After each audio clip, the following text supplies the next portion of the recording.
She was the youngest of the two daughters of a most affectionate, indulgent father, and had, in consequence of her sister's marriage, been mistress of his house from a very early period.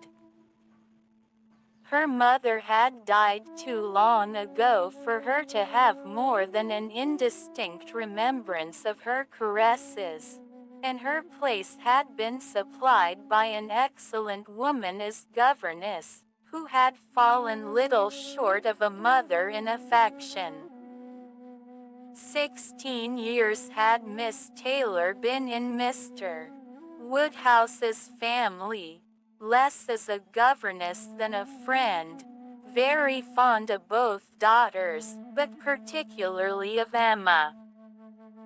Between them it was more the intimacy of sisters. Even before Miss Taylor had ceased to hold the nominal office of governess, the mildness of her temper had hardly allowed her to impose any restraint, and the shadow of authority being now long passed away, they had been living together as friend and friend, very mutually attached, and Emma doing just what she liked, highly esteeming Miss Taylor's judgment, but directed chiefly by her own. The real evils, indeed, of Emma's situation were the power of having rather too much her own way, and a disposition to think a little too well of herself. These were the disadvantages which threatened alloy to her many enjoyments. The danger, however, was at present so unperceived, that they did not by any means rank as misfortunes with her. Sorrow came, a gentle sorrow, but not at all in the shape of any disagreeable consciousness. Miss Taylor married. It was Miss Taylor's loss which first brought grief. It was on the wedding day of this beloved friend that Emma first sat in mournful thought of any continuance. The wedding over, and the bride people gone, her father and herself were left to dine together, with no prospect of a third to cheer a long evening.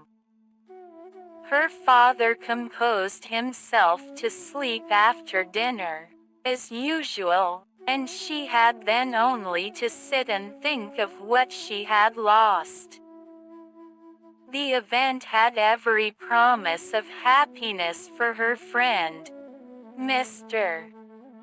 Weston was a man of unexceptionable character, easy fortune, suitable age, and pleasant manners, and there was some satisfaction in considering with what self-denying, generous friendship she had always wished and promoted the match, but it was a black morning's work for her. The want of Miss Taylor would be felt every hour of every day.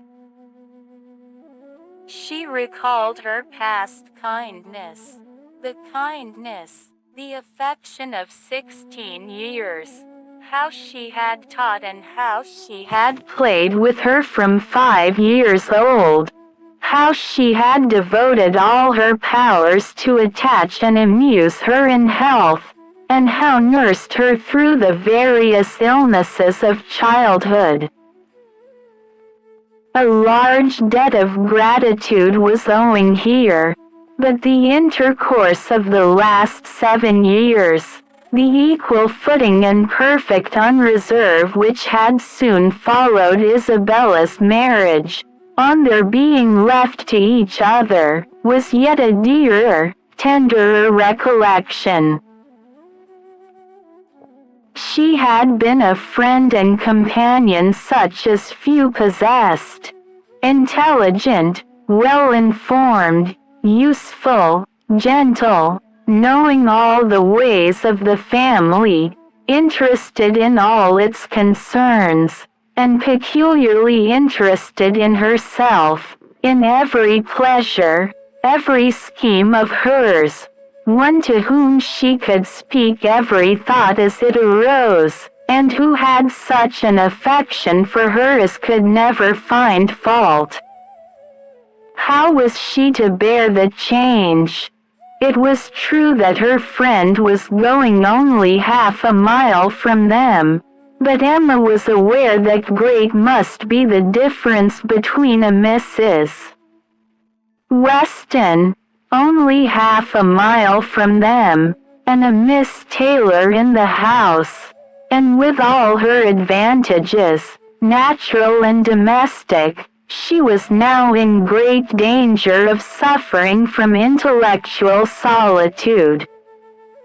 She dearly loved her father, but he was no companion for her. He could not meet her in conversation, rational or playful. The evil of the actual disparity in the wages and Mr. Woodhouse had not married early was much increased by his constitution and habits.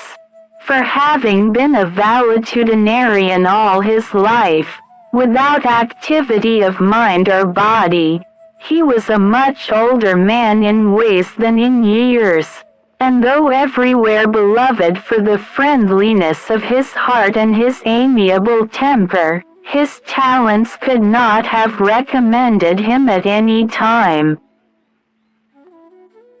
Her sister, though comparatively but little removed by matrimony, being settled in London, only 16 miles off, was much beyond her daily reach, and many a long October and November evening must be struggled through at Hartfield, before Christmas brought the next visit from Isabella and her husband, and their little children, to fill the house, and give her pleasant society again.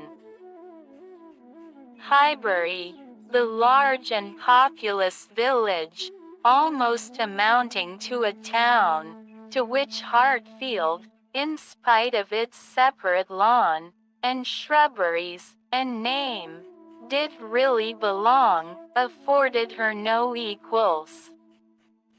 The Woodhouses were first in consequence there. All looked up to them. She had many acquaintance in the place, for her father was universally civil, but not one among them who could be accepted in lieu of Miss Taylor for even half a day. It was a melancholy change, and Emma could not but sigh over it, and wish for impossible things, till her father awoke, and made it necessary to be cheerful. His spirits required support. He was a nervous man, easily depressed, fond of everybody that he was used to, and hating to part with them, hating change of every kind.